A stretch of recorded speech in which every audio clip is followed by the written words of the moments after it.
Everyone, I welcome you all once again to my education channel Prabhavi Education Hub. And in this video, we are going to discuss about the pigeon movements and the nationalism in 1920s. So, 1920s was the period when three very famous pigeon movements occurred in our country.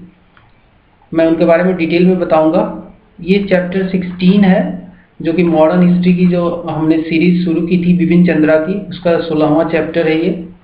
तो इससे पहले के सारे chapter जरूर देखना, they are equally important and एक chain में देखना है आपको, ताकि आपकी जो समझ है वो बरकरार रहे एंड सिस्टमेटिक तरीके से आपको जो मॉडर्न हिस्ट्री है वो समझ में आए.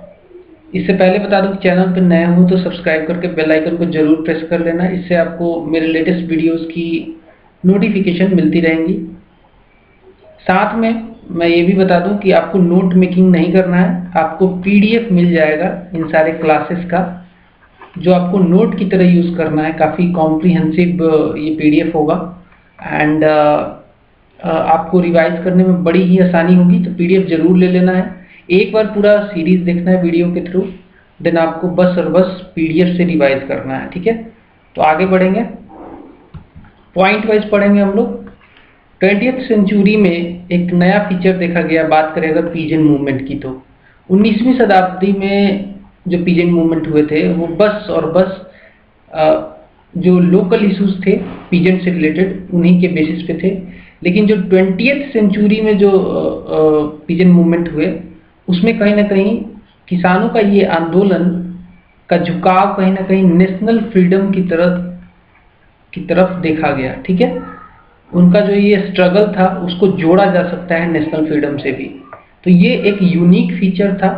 अगर कंपेयर करें 19th सेंचुरी वाले पिजन मूवमेंट से, तो यहाँ पे 20th सेंचुरी वाले में ये एक यूनिक फीचर था. ठीक है, आगे बढ़ेंगे.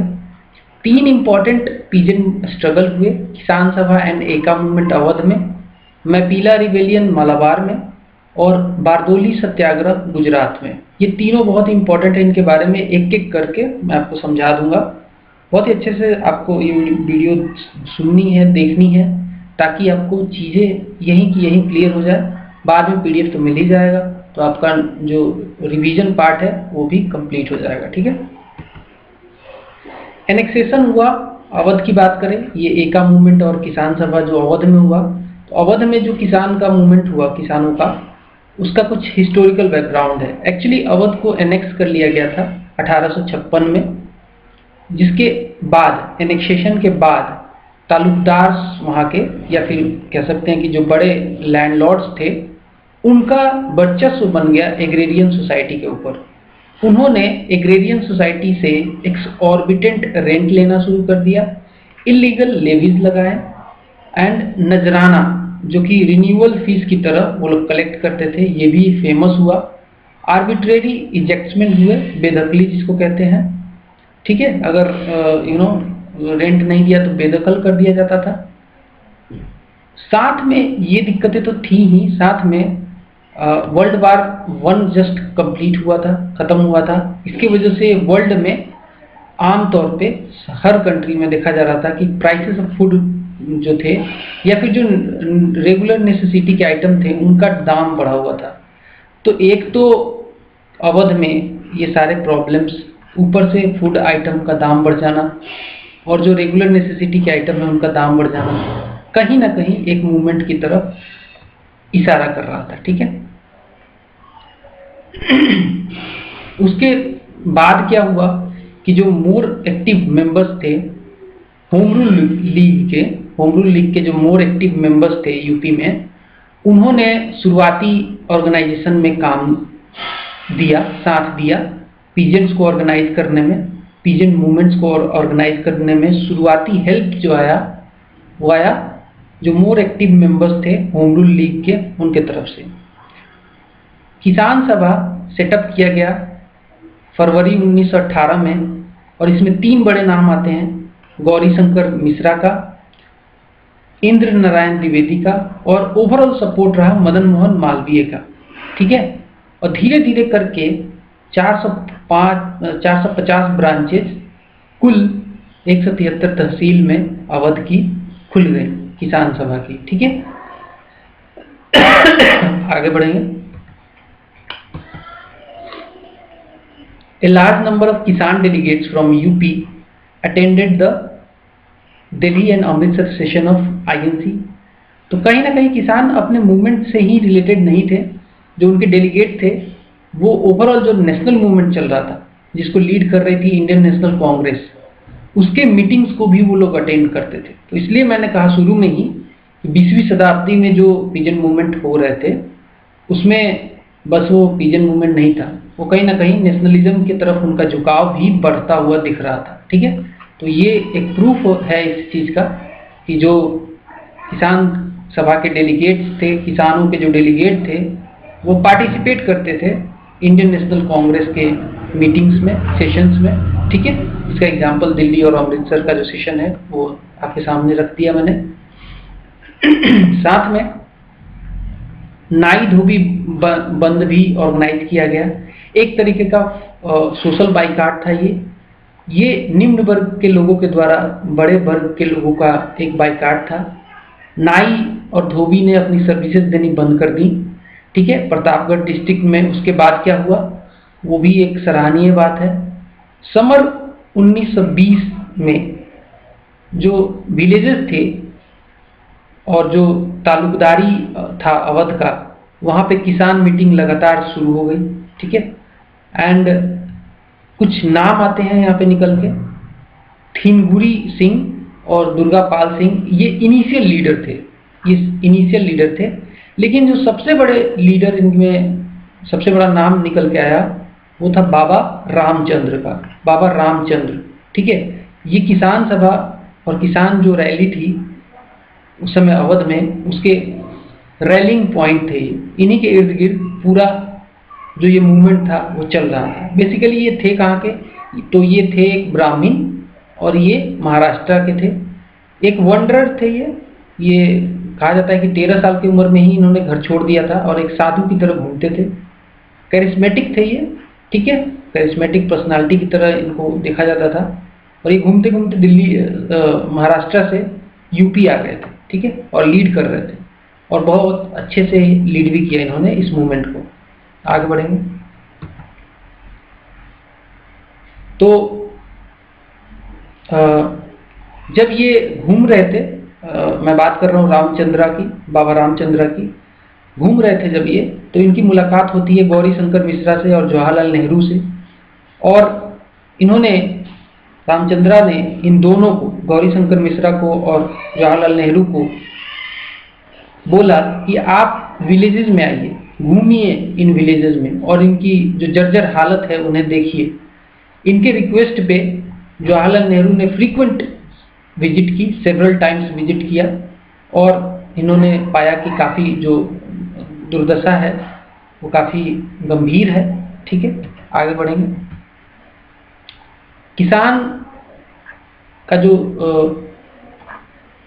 किसानों का जो सिंपैथी था वो एक्चुअली उस समय के डिप्टी कमिश्नर थे मेहता डिप्टी कमिश्नर थे प्रतापगढ़ के।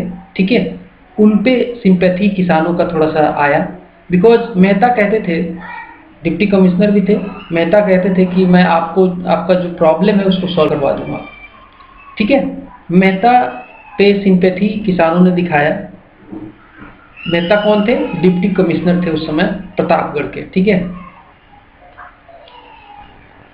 किसान Sabha at village Pratapgarh district organise किया गया। ठीक है, 1 लाख से ज़्यादा टीनेंट्स उसमें पार्टिसिपेट किए और उन्होंने अपना कंप्लेन रजिस्टर किया। एक आना एक किसान से लिया गया जो कंप्लेन लिखा रहे थे। गौरी शंकर ने इस प्रोसेस को आगे बढ़ाया। ये जो कंप्लेन था उसको वो मेहता से लेकर मिले, उस कंप्लेन के साथ मेहता से मिले। ठीक है, मेहता कौन थे? Deputy commissioner. याद रखना, ये सारी बातें यहाँ पे मैं क्लियर कर रहा हूँ। ठीक है, गौरी शंकर ने ये जो कंप्लेन मिला इनको, जो रजिस्टर करवाया गया, उसको लेकर एग्रीमेंट के लिए मेहता के पास पहुंचे कि भाई कुछ तो सॉल्यूशन निकले। एंड बेदखली एंड नजराना से रिलेटेड ये सारे मैक्सिमम कंप्लेंट्स थे। बट अगस्त 1920 में मेहता छुट्टी पे चले गए। अगस्त 1920 में। अब ये प्रोसेस चल रहा था, उसी बीच में मेहता की छुट्टी आ गई। मेहता छुट्टी पे जैसे निकले, जो तालुकदार थे जो कि किसानों के ऊपर टायरनी बरसा रहे थे, अत्याचार कर रहे थे, उनको अपॉर्चुनिटी मिल गई। उन्होंने बेसिकली मना कर दिया कि कोई कंपनसेशन नहीं देंगे। रामचंद्रा और उन्होंने साथ में मिलकर, ये तालुकदारों ने रामचंद्रा जो कि मेन लीडर थे उनको और 32 किसान को अरेस्ट करवा दिया। 32 किसानों को और रामचंद्रा को अरेस्ट करा दिया तालुकदारों ने मिलकर। चार्ज क्या लगाया कि इन्होंने चोरी की है 28 अगस्त 1920 को। इसके बाद, इस इंसिडेंट के बाद किसानों में आग सी दौड़ गई, किसानों को आग सा लगा। 4000 से 5000 किसान प्रतापगढ़ में कलेक्टेड हुए कि अपने जो लीडर थे उनको मिले और उनको रिहाई करवाएं उनकी। लेकिन बाद में कैसे भी कोशिश करके प्रशासन ने इनको शांत किया और घर भेजा। ठीक है, एनीवे आगे बढ़ेंगे, उसके बाद क्या हुआ देखते हैं। और इसका प्रेशर दिखा तो मेहता को वापस बुलाया गया, उनकी छुट्टी से वापस बुलाया गया उनको, और बोला गया कि इस सिचुएशन को डील करें जल्दी से जल्दी। तो मेहता ने आते ही जो केस लगाए गए थे रामचंद्रा और 32 किसानों के ऊपर, उसको हटा दिया, उसको कैंसिल कर दिया, विड्रू कर दिया। Congress at Calcutta had chosen the path of non cooperation mean time. अब आपको पता ही है, पिछले वीडियो में मैंने बताया था कि कैसे कांग्रेस ने गांधी जी का पाथ अपना लिया था। तो जो मॉडरेट पाथ था उसको छोड़ दिया था और नॉन कोऑपरेशन के पाथ को अपना लिया था कांग्रेस ने। मदन मोहन मालवीय जो कि अपोज कर रहे थे इस मेथड को, वो अभी भी स्टिक रहे, कॉन्स्टिट्यूशनल एजिटेशन पे ही टिके रहे। वो नहीं माने कि मतलब उन्होंने कहा कि हम नॉन कोऑपरेशन की तरफ नहीं जाएंगे। इसके बाद क्या हुआ कि चूंकि मदन मोहन मालवीय ही फाउंडर थे इन किसान सभा के, ओवरऑल इन्हीं के गाइडेंस में किसान सभा बनी थी। तो अब इसमें क्या हुआ कि अब नॉन कांग्रेस का सपोर्ट कैसे मिलता। मदन मोहन मालवीय तो ऑलरेडी इसके फाउंडर थे, तो इस किसान सभा को नहीं मिल पाता कांग्रेस का सपोर्ट, बिकॉज आइडियोलॉजिकल डिफरेंस हो रहा था। तो एक अलग किसान सभा बनाई गई जिसका नाम रखा गया अवध किसान सभा, ऑल्टरनेटिव अवध किसान सभा बनाया गया प्रतापगढ़ में 17 अक्टूबर 1920 को। और सच बताऊं तो ये किसान सभा में वो जो पुराने वाले जितने भी मेंबर्स थे उन्होंने इसको ज्वाइन कर लिया। ठीक है, तो मेन अब किसान सभा जो बनी वो अवध किसान सभा थी। ठीक है, आगे बढ़ते हैं। Awadh Kisan Sabha asked the kisan to refuse to till bedakhli land, तो ये एक प्लेस दिलवाया, and not to offer hari and begar, जो कि एक फॉर्म ऑफ अनपेड लेबर था उस समय का। एंड रैली की गई अयोध्या में, फैजाबाद में, एंड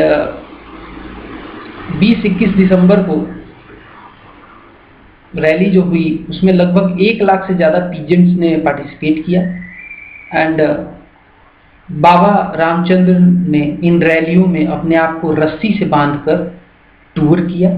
इसका सिंबलिज्म ये था कि किसान कैसे बंधा हुआ है, किसान कैसे जकड़ा हुआ है, एक सिंबलिज्म था ये। ठीक है, आगे बढ़ेंगे।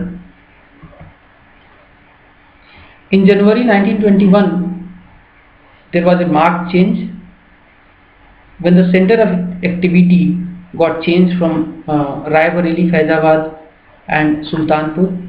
ठीक है, बेसिकली ये सारे नए जो रैलिंग हब बन गए। एंड एक और चेंज देखने को मिला, ये नॉन कोऑपरेशन वाला मूवमेंट नहीं बचा। यहाँ पे लूटिंग होने लगा बाजार का, हाउसेस को लूट करने लगे, ग्रैनरीज वगैरह लूट किया गया। साथ में पुलिस से लड़ाइयाँ भी देखी गई किसानों की, पुलिस ने भी कार्रवाई की एंड गोलियां चलाई गई कई बार, लीडर्स को अरेस्ट किया गया, केसेस लॉन्च किए गए। Movement was over by and of January itself. Nationalists continued to defend the cases of tenants in courts. The Awadh Rent Amendment Act came with a little relief. अब इसके बारे में थोड़ा फिर से सुन लो क्योंकि यहाँ से कंफ्यूजन हो जाएगा नहीं तो। देखो, इस पॉइंट को मैं फिर से समझाता हूँ। जनवरी 1921 में एक चेंज देखा गया मूवमेंट में। जब जो पुराने हब थे प्रतापगढ़ वगैरह वो बदल के रायबरेली हो गया, फैजाबाद हो गया, सुल्तानपुर हो गया। यहाँ पे जो नॉन कोऑपरेशन वाला जो फंडा था वो भी खत्म होता हुआ दिखा। बाजार को लूटने लगे किसान, हाउसेस को भी लूटा, ग्रैनरीज को लूटा, पुलिस से झड़प हुई, पुलिस ने उनके ऊपर फायरिंग भी की, साथ में प्रशासनिक कार्रवाई भी हुई, लीडर्स को अरेस्ट किया गया। मूवमेंट धीरे धीरे जनवरी तक आते आते खत्म हो गया। 1921 तक मूवमेंट यहाँ पे खत्म हो गया, बिकॉज मूवमेंट वायलेंट हो गया था तो रिप्रेशन तो होना ही था, बड़े बड़े नेता अरेस्ट कर लिए गए।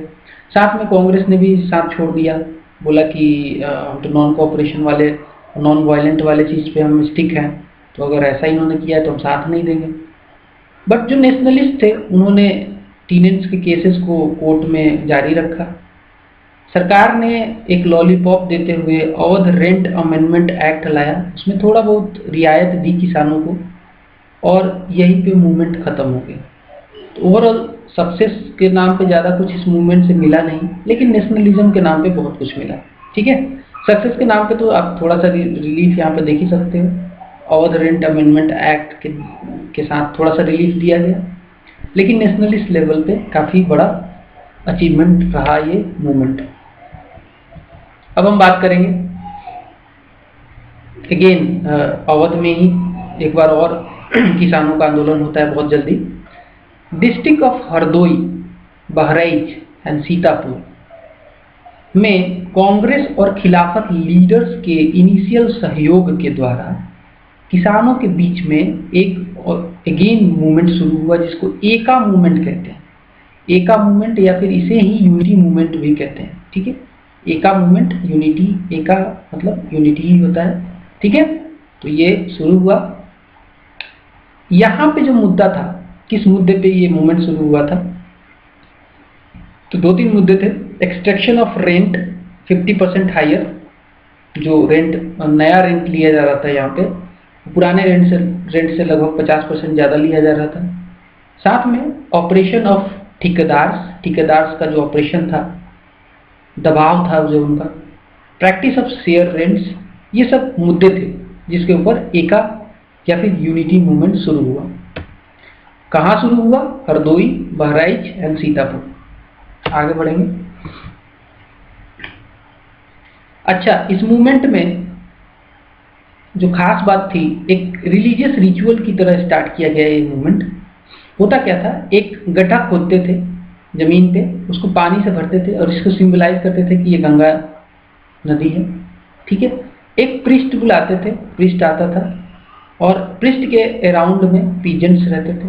ठीक है, पीजेंट्स यहाँ पे आते थे और यहाँ पे ये लोग प्लेज लेते थे कि हम लोग एक्स्ट्रा रेंट नहीं देंगे, हम लोग अब ठेकेदारों का ऑपरेशन नहीं सहेंगे। ठीक है, तो ये एक मतलब रिलीजियस रिचुअल की तरह ये ऑब्जर्व किया जाने लगा। It develops its own grassroot leadership. जब मदारी पासी और साथ में कुछ और लो कास्ट के जो लीडर इसमें सामने आए। ठीक है, एंड ये जो लीडर थे मदारी पासी या फिर जो अदर लो कास्ट के जो लीडर इसमें सामने आए, उनका कहीं ना कहीं इंक्लाइनेशन नहीं था नॉन वायलेंस की तरफ। जो डिसिप्लिन, जो नॉन वायलेंस एक्चुअली कांग्रेस चाहती थी या फिर गांधी का जो कॉन्सेप्ट था वो ये फॉलो नहीं करना चाहते थे। तो धीरे धीरे इसके वजह से इनका जो नेशनलिस्ट के साथ कांटेक्ट था, स्पेशली मैं बात कर रहा हूँ इंडियन नेशनल कांग्रेस जो कि नेशनलिस्ट का गढ़ हुआ करता था उस समय, उनके साथ इनका कांटेक्ट डिमिनिश हो गया और ये जो मतलब लीडरशिप आया वो ओल्ड लीडरशिप में हो गया। ये इन्हीं मदारी पासी और कुछ अदर लो कास्ट के जो लीडर थे उनके हाथ में चला गया। And by March 1922 severe repression भी झेलना पड़ा। सरकारी रिप्रेशन जो था, गवर्नमेंट का रिप्रेशन जो था वो इनको झेलना पड़ा। इसके बाद ये मूवमेंट यहीं पे खत्म हो गया। ठीक है, नेक्स्ट मूवमेंट आता है 1921 में, अगस्त 1921 में peasant discontent erupted in Malabar. Malabar Kerala में पड़ता है। ठीक है, केरल मलाबार डिस्ट्रिक्ट केरल में पड़ता है। यहाँ पे जो मुस्लिम हैं उनको मैपिला कहा जाता है, मैपिला टीनेंट्स कहते हैं इसको। इन्होंने रिबेल कर दिया। इनका जो मुद्दा था वो था lack of any security of tenure, renewal fees, high rents and other oppressive landlord exaction. तो ये सारे कारण थे जिसके वजह से इन्होंने रिबेल किया। अब इसके बारे में थोड़ा और डीप में जानते हैं। मलाबार डिस्ट्रिक्ट कांग्रेस कॉन्फ्रेंस हुआ अप्रैल 1920 में, जिसने इस मूवमेंट को सपोर्ट कर दिया, तो कांग्रेस का भी सपोर्ट मिल गया। ये जो कॉन्फ्रेंस हुआ था मंजेरी में हुआ था, मंजेरी कॉन्फ्रेंस भी बोलते हैं इसको। was followed by formation of a tenant association at Kozhikode. एक एसोसिएशन का फॉर्मेशन हुआ जिसको कहते हैं टीनेंट एसोसिएशन। कोझिकोड डिस्ट्रिक्ट में ये एसोसिएशन बना। And soon tenants associations were set up in other parts of the district. ठीक है, आगे बढ़ेंगे। खिलाफत मूवमेंट ने भी मैपिला मूवमेंट के साथ मिलकर काम किया और इनफैक्ट ये दोनों मर्ज होकर काम करने लगे। जो सोशल बेस था इस मूवमेंट का, वो ऑब्वियस सी बात है मैपिला टीनेंट्स थे। कुछ हिंदू भी थे, लेकिन मैक्सिमम हिंदू इसमें अब्सेंट थे। जो हिंदू थे मैक्सिमम, वो इसमें अब्सेंट थे। ठीक है, बिकॉज एक कारण ये भी था कि हिंदू लैंडलॉर्ड्स थे वो उस समय वहाँ के। ठीक है, तो हिंदू इसको सपोर्ट नहीं कर रहे थे। आगे बढ़ेंगे। 18 फरवरी 1922 को क्या हुआ? 18 फरवरी 1921 को क्या हुआ? All the prominent Khilafat and Congress leaders such as Yakub Hasan, U Gopala Menon, P. Moideen Koya and K. Madhavan Nair were arrested. इन सबको अरेस्ट कर लिया गया। सरकार ने देखा कि ये तो इनका मूवमेंट काफ़ी आगे बढ़ रहा है, खिलाफत वाले ने भी सपोर्ट कर दिया, तो सरकार को कुछ तो करना था। सरकार ने क्या किया कि जितने भी इसके प्रोमिनेंट खिलाफत लीडर थे, Khilafat and Congress leader such as Yakub Hasan, U Gopala Menon, P. Moideen Koya and K. Madhavan Nair, इन सबको अरेस्ट कर लिया। इनके अरेस्ट होते ही जो लीडरशिप था इस मूवमेंट का, वो लोकल मैपिला लीडर्स के हाथ में चला गया। ठीक है, फिर क्या हुआ? फिर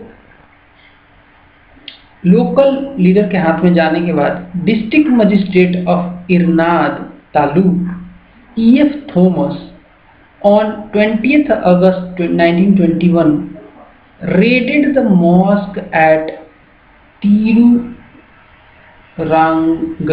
थोड़ा सा यहाँ पे अजीब सा नाम है, तिरुरांगदी, टू अरेस्ट अली मुस्लियर, एक खिलाफत leader and a highly respected priest. अब देखो हुआ क्या कि पहले तो ये सारे नेता को अरेस्ट कर ही लिया था। अब कुछ और जो एक दो जो बच गए थे खिलाफत लीडर, जैसे कि मुस्लियार जो कि खिलाफत लीडर थे, इनको 20 अगस्त 1921 को अगेन अरेस्ट कर लिया गया। सून जो मैपिला थे कोटक्कल से या फिर तनूर से या फिर परापंगदी से, वो सब एक जगह मिलके आ गए तिरुरंगदी में, जहाँ पे इनको अरेस्ट किया गया था मुस्लियार को। And their leaders met the British officers कि भाई जल्दी इन बंदों को छोड़ो। ये लोग हालांकि क्वाइट थे, पीसफुल थे, लेकिन पुलिस ने ओपन फायर कर दिया इनके ऊपर। गवर्नमेंट इसके बाद रिस्पॉन्स जो आया मैपिला मुस्लिम्स का, वो काफ़ी चौंका देने वाला था। उन्होंने गवर्नमेंट ऑफिसेस को डिस्ट्रॉय कर दिया, रिकॉर्ड्स को बंद कर दिया, ट्रेजरी को लूट किया। इरनाद, वल्लुवनाद और पोन्नानी तालुक में ये सब चीज़ें बड़े ही जोर शोर से हुई। टारगेट ऑफ अटैक जो था वो अनपॉपुलर जेनमियास या फिर लैंडलॉर्ड्स, उनके ऊपर अटैक हुआ। मोस्टली ये लोग हिंदू थे। सिंबल्स ऑफ गवर्नमेंट अथॉरिटी को भी डिस्ट्रॉय किया गया। तो एक हिंदू मुस्लिम का जो वो था वो भी पैदा हो गया, द्वेष। उन्होंने बर्न किया इस मूवमेंट के जो लोग थे इसमें शामिल, उन्होंने मैपिला जो थे उन्होंने बर्न किया रिकॉर्ड्स को, ठीक है। कुना कुन कुनहम अहमद हाजी, ये एक ऐसे मुस्लिम थे जिन्होंने हिंदुओं पे अत्याचार और मोलेस्टेशन वगैरह को बोला कि नहीं होना चाहिए, जो गलत है उन्हीं को करना है, ठीक है, और उन्हीं को लूटना है। बाकी जो अच्छे हिंदू हैं उनके ऊपर मोलेस्टेशन, उनको लूटना नहीं होना चाहिए। तो कुछ अच्छे नेता भी निकल के आए इसमें से, जिससे ये नाम मैंने आपको बताया, कुन अहमद हाजी, ठीक है। आगे बढ़ेंगे।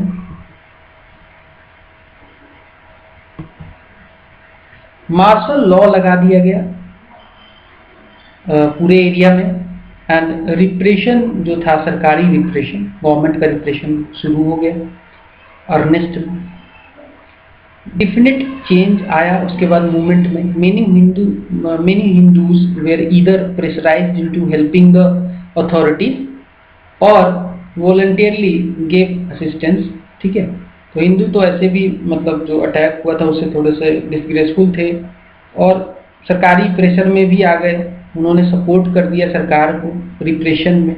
इससे एंटी हिंदू सेंटिमेंट जग गया मैपिलास के मन में, एंड इसके बाद मैपिलास ने फोर्स्ड कन्वर्जन कराया हिंदुओं का, अटैक किया, मर्डर किया हिंदुओं का, और कॉम्युनल ओवरटर्न्स, कॉम्युनल रंग कहीं ना कहीं एक चढ़ गया इस मूवमेंट पे। आगे बढ़ेंगे। जो कॉम्युनलाइजेशन है, the isolation of Mappila, British repression did the rest, ठीक है। तो जो इस मूवमेंट का खत्म होने का कारण था कॉम्युनलाइजेशन था वन ऑफ द रीजन, साथ में आइसोलेशन हो गया मैपिलास का, ब्रिटिश रिप्रेशन भी बहुत जोर शोर से आया। इसमें 2337 मैपिलास का लाइफ गया। ये तो नंबर कम ही लगता है, कुछ लोग बताते हैं कि 10,000 से ज़्यादा मैपिला मरे थे इसमें, ठीक है। तो ये सारा इस मूवमेंट का बैड असर आप देख सकते हो। आगे बढ़ेंगे। देन आता है बारदौली तालुक का जो मूवमेंट हुआ, नो टैक्स मूवमेंट कहते हैं इसको। बारदौली तालुक सूरत में 1928 में, 1928 में ये हुआ था। लोकल लीडर्स वहाँ पे जो ब्रदर्स थे, कल्याण जी और कुंवर जी मेहता, इन्होंने लीड किया था। दयाल जी देसाई, ये सब शुरू से ही काम कर रहे थे इस फील्ड में कि नो टैक्सेशन मूवमेंट को कैसे भी हवा दिया जाए और उसको आगे बढ़ाया जाए। ये मैसेज भी फैला रहे थे नॉन कोऑपरेशन मूवमेंट का। तो ये नाम याद रखना, कल्याण जी और कुंवर जी मेहता, दयाल जी देसाई, ये सब इम्पोर्टेंट नाम है। बैकग्राउंड बनाया था इन्होंने बारदौली तालुक में, और उसके बाद ही बारदौली मूवमेंट शुरू हुआ था, ठीक है। Then they also set up many national schools, boycott and foreign cloth and liquor. They also promoted these things, ठीक है। आगे बढ़ेंगे। Low caste untouchable and tribal inhabitants. अब देखो यहाँ पे डिवीजन कैसा था। जो बारदौली था ना, बारदौली, ठीक है, वहाँ पे क्या था कि दो भागों में बांट दो इसको। काली पराज, काली पराज जिसको डार्क पीपल कहते हैं, और उजली पराज जिसको फेयर पीपल कहते हैं। तो काली पराज थे 40% लोग, और फेयर पीपल जिसको उजली पराज कहते हैं वो 60% थे।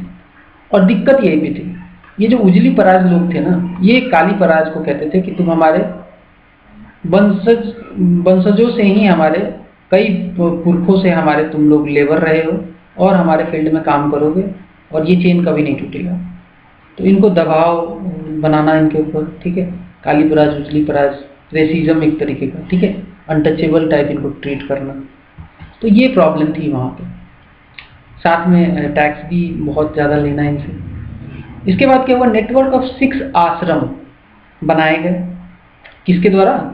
तो कुंवर जी मेहता और केशव जी, ठीक है, गणेश जी ने मिलकर 6 आश्रम बनाए और ट्राइबल डायलेक्ट से मिले, एंड कलिपराज लिटरेचर इन्होंने डेवलप किया, इन लोगों ने मिलकर, ठीक है। कलिपराज लिटरेचर जिसमें पोएम्स, प्रोज लिखे गए, बेसिकली इसलिए ताकि कालीपराज को अराउज किया जाए हल सिस्टम को लेकर, ठीक है। हली सिस्टम को लेकर इनको अराउज किया जाए, इनको जगाया जाए। And labour as hereditary labours for upper caste landlords exhorted them to absorb intoxicating drink and high marriage expenses. तो इन्होंने ये भी बातें फैलाई कि कहीं ना कहीं जो ड्रिंक पीते हो, दारू पीते हो, वो भी नहीं करना चाहिए। इनमें एक अवेयरनेस फैलाया, बोला कि हाई एक्सपेंसेस करते हो मैरिज पे, वो भी कम करो, और तुम लोग ऐसा नहीं है कि हेरिडेटरी लेबर नहीं हो अपर कास्ट के। तो ये सारी चीजें बताई इन लोगों ने कालीपराज को, ठीक है। आगे बढ़ेंगे। भजन मंडलीज भी बनाई गई, नाइट स्कूल खोले गए। 1927 में एक स्कूल खोला गया कालीपराज के चिल्ड्रन के लिए स्पेसिफिकली, तो बहुत सारे काम किए गए। 1927 में गांधी जी ने प्रिजाइड किया एनुअल कॉन्फ्रेंस जो हुआ था कालीपराज का, एंड एक इंक्वायरी इनिशिएट की कंडीशंस ऑफ कालीपराज को लेकर। एंड उसी समय गांधी जी ने कालीपराज को बोला कि इस कम्युनिटी का नाम कालीपराज नहीं, इसको हम लोग रानी पराज कहेंगे, जिसका मतलब होता है इनहैबिटेंट्स ऑफ फॉरेस्ट। तो एक डेरोगेटरी वर्ड को चेंज किया गांधी जी ने, रानी पराज कर दिया, ठीक है। आगे बढ़ते हैं। नरहरि पारिख एंड जगत राम दवे ने इंक्वायरी बिठाई हल सिस्टम के ऊपर, exploitation of money lenders and sexual exploitation of women, ये सारी चीजें के ऊपर इंक्वायरी उठाई। जयकर उस समय के ऑफिसर इंचार्ज थे with the duty of reassessment of the land revenue. इसने क्या किया, जयकर ने रिकमेंड कर दिया 30% इंक्रीज, जो टैक्स लैंड रेवेन्यू था उसमें 30% का इंक्रीज इसने रिकमेंड कर दिया जयकर ने। इससे क्या हुआ कि जितने भी कांग्रेस लीडर थे उस समय के नाराज हो गए और प्रोटेस्ट शुरू कर दिया। उन्होंने मांग की कि एक बारदौली इंक्वायरी कमेटी बिठाई जाए, एंड रिपोर्ट जो है वो सबमिट हुआ बिठाने के बाद जुलाई 1926 में। एंड इंक्रीज जो था उसको अनजस्टिफाई कर दिया बारदौली इंक्वायरी कमेटी ने, ठीक है। तो ये सारे इंसिडेंट हुए हैं बारदौली में, ये सब आपको जानना चाहिए। नेक्स्ट, यंग इंडिया एंड नवजीवन, जो कि यंग इंडिया एंड नवजीवन एक MCQ की तरह आ सकता है। ये किसके द्वारा एडिट किया जाता था, गांधी जी के द्वारा, ठीक है। इसको गांधी जी ने इस दोनों प्लेटफॉर्म को यूज किया इस मूवमेंट को हाईलाइट करने के लिए। बाद में क्या हुआ, जुलाई 1927 में government reduced the enhancement to 21.97%।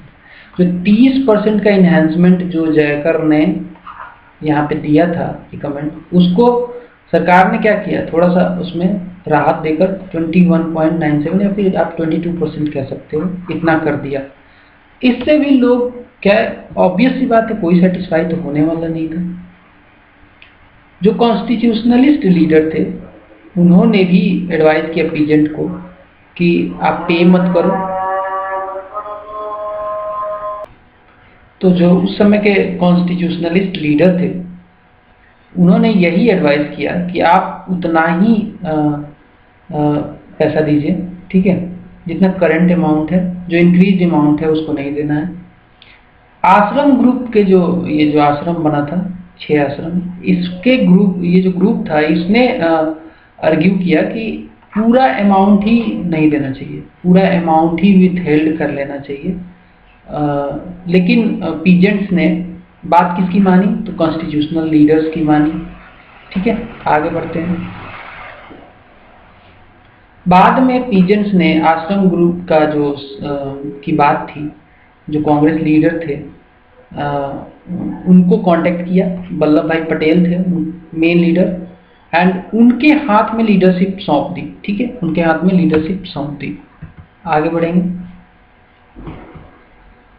Because ultimate कुछ सॉल्यूशन नहीं निकल रहा था। तो वल्लभ भाई पटेल, तो यहाँ पे एक क्वेश्चन आता है कि बारदोली मूवमेंट का कमान किसने संभाला था, तो वल्लभ भाई पटेल का नाम याद कर लेना, ये बहुत क्वेश्चन आता है। ठीक है, वल्लभ भाई Patel explained peasants the consequences. तो जब वल्लभ भाई पटेल आए बारदोली में, तो उन्होंने किसानों को बताया कि देखो ये कॉन्सिक्वेंसेस हो सकते हैं इस मूवमेंट के, और अपना प्लान ऑफ एक्शन बताया। उन्होंने साथ में बताया कि ये कॉन्सिक्वेंसेस हो सकते हैं, क्या आप लोग तैयार हो इसको झेलने के लिए।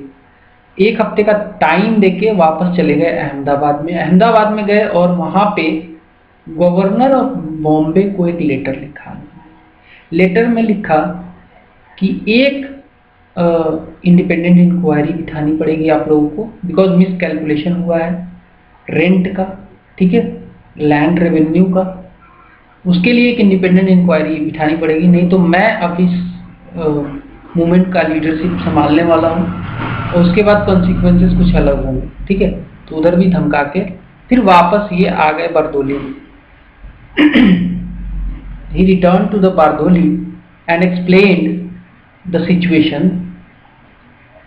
Occupants of Bardoli Taluk passed a resolution advising all occupants of the land to refuse the payment of revised assessment. ठीक है, till the time independent tribunal or accepted the current amount. तो देखो हुआ क्या, जब ये वापस आ गए बारदोली में, तो अगेन इन्होंने सारा सिचुएशन जो इन्होंने क्रिएट किया, अहमदाबाद में जाके बॉम्बे वाले गवर्नर को लेटर लिखा, वो सब समझाया। बारदोली तालुक के ऑक्यूपेंट्स को एक रिजोल्यूशन पास करवाया इन्होंने ऑक्यूपेंट्स के द्वारा, एंड बोला कि अब किसी को भी तब तक पेमेंट नहीं करना है लैंड का जब तक कि सरकार इंडिपेंडेंट ट्रिब्यूनल नहीं बिठाती है या फिर करंट अमाउंट को ही मान नहीं लेती है। ठीक है, ये यहाँ पे ये पॉइंट में क्लियर हो गए। अब देखो, वल्लभ भाई पटेल एक्चुअली वेटरन थे। खेड़ा सत्याग्रह में काफ़ी बड़ा योगदान था इनका। नागपुर फ्लैग सत्याग्रह में काफ़ी बड़ा योगदान था, एंड बोरसद पनिटिग टैक्स सत्याग्रह में इनका योगदान था, और साथ में इनको सरदार का टाइटल मिला। वो सरदार का टाइटल एक्चुअली जो बारदोली की महिलाएं थी उन्होंने ही दिया वल्लभ भाई पटेल को। वल्लभ भाई पटेल को सरदार की उपाधि किसने दी थी, तो बारदोली की महिलाओं ने दी थी। ठीक है, ये भी क्वेश्चन पेपर आता है। सरदार ने डिवाइड किया तालुक को 13 वर्कर्स कैंप में, जिसको छावनी भी इन्होंने कहा। इसमें जो मुख्य जो लोग थे जो पार्टिसिपेट करते थे वो स्टूडेंट थे। डेली बारदोली सत्याग्रह पत्रिका भी ऑर्गेनाइज की गई, जिसको बांटा गया, बारदोली के हर व्यक्ति तक पहुंचाया गया। बारदोली सत्याग्रह पत्रिका एक इम्पॉर्टेंट पत्रिका थी। आगे बढ़ेंगे। एक्सटेंसिव प्रोपोगेंडा फैलाया गया, स्पेशल एम्फेसिस दिया गया ताकि महिलाओं को मोबिलाइज किया जा सके इस एक्टिविटी के लिए। मिठू बेन पटेल पेटिट, मिठू बेन पेटिट एक पारसी लेडी थी बॉम्बे की। Bhaktiba wife of Darbar Gopal Das. Maniben Patel Sardar Patel की daughter. Then Shardaben Shah, Sharda Mehta, ये जो लेडी थी ये रिक्रूट की गई ताकि महिलाओं की संख्या बढ़ाएं इस आंदोलन में। और देखते ही देखते बहुत सारी महिलाओं ने यहाँ पे पार्टिसिपेशन लिया, और एक समय तो ऐसा भी था कि महिलाओं की संख्या ज़्यादा हो गई थी पुरुषों से। आगे बढ़ते हैं। Those who showed sign of weakness, इस मूवमेंट में से जिसने भी साइन ऑफ वीकनेस दिखाया उसको सोशल प्रेशर के द्वारा वापस लाया गया, सोशल बाइकाट किया गया उसका।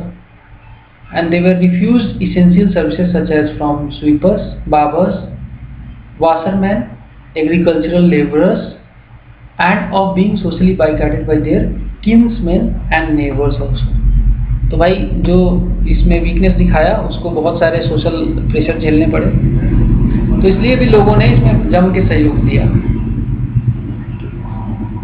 Many members of Bombay Legislative Council like K. Munshi and Laiji Naranji, the representative of Indian Merchant Chamber, resigned। तो इस सपोर्ट में, इस मूवमेंट के सपोर्ट में बहुत सारे मेंबर्स जो कि बॉम्बे लेजिस्लेटिव काउंसिल से थे उन्होंने भी रिजाइन किया।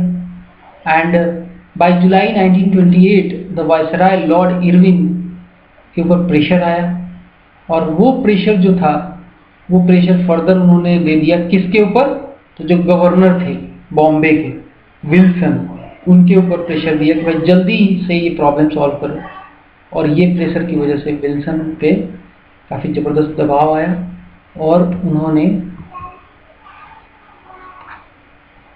मान ली बात। ठीक है, वो आगे बता दूंगा कैसे मान ली। Workers in Bombay textile mills were on strike. इसी दौरान सपोर्ट करने के लिए इस मूवमेंट को Patel and the Bombay communist bringing about a railway strike also. Patel और बॉम्बे कम्युनिस्ट ने साथ में सरकार को धमकी ये भी दी कि हम लोग अगर ज़्यादा दिक्कत करोगे तो रेलवे स्ट्राइक भी करा देंगे, तो जो तुम फोर्स यहाँ पे लेके आओगे हमें दबाने के लिए, वो भी रेलवे नहीं रहेगा तो वो भी ख़त्म हो जाएगा। ठीक है, ये सारे प्रेशर सरकार के ऊपर धीरे धीरे बनने लगे। बॉम्बे यूथ लीग ने मोबिलाइज किया पीपुल को। पंजाब ने भी अपने कई सारे जठार भेजे, पैदल लोग पहुंचे बारदोली में। ठीक है, आगे बढ़ते हैं, तो पंजाब का भी सपोर्ट आ गया। गवर्नर को लास्टली सरेंडर करना पड़ा, अनकंडीशनल सरेंडर करना पड़ा। It was the Bardoli peasant who had one, जिन्होंने जीत दिखाई यहाँ पे दर्ज की। द इंक्वायरी, एक इंक्वायरी कमेटी बिठाई गई, इंक्वायरी कंडक्ट किया गया बाय ए जुडिशियल ऑफिसर जिसका नाम था Broomfield and a revenue officer जिसका नाम था मैक्सवेल। इन दोनों के हिसाब से जो कंक्लूजन निकल के आया वो यही था कि जो इंक्रीज जो दिया था 30% वाला, बाद में 21.297 किया था, वो अनजस्टिफाइड है एंड इसको रिड्यूस कर दिया जाए 6.03, जिसको एक्सेप्ट कर लिया सबने। ठीक है, तो इस प्रकार से बारदोली मूवमेंट की विजय हुई। गांधी जी ने कहा कि whatever the Bardoli struggle may be, it clearly is not a struggle for direct attainment of Swaraj, that every such awakening, every such effort as that of the Bardoli will bring Swaraj nearer and may bring it nearer even than any direct effort is undoubtedly true। तो गांधी जी ने कहा कि देखिए ये Bardoli struggle मैं नहीं मानता कि कोई डायरेक्ट स्वराज का स्वराज के लिए स्ट्रगल था, लेकिन मैं ये जरूर मानता हूँ कि ऐसे मूवमेंट होते रहेंगे तो स्वराज बहुत जल्दी मिल जाएगा। ठीक है, ओवरऑल संक्षेप में मैं बता दूँ तो गांधी जी का भी यही मानना था। गांधी जी ने भी इसको काफ़ी वेटेज दिया। So that's it from this video. उम्मीद करता हूँ कि आपको ये पसंद आया होगा। पसंद आया तो लाइक मारना, शेयर करना दोस्तों के साथ, सब्सक्राइब टू दिस चैनल। मिलेंगे अगले वीडियो में, तब तक के लिए नमस्कार।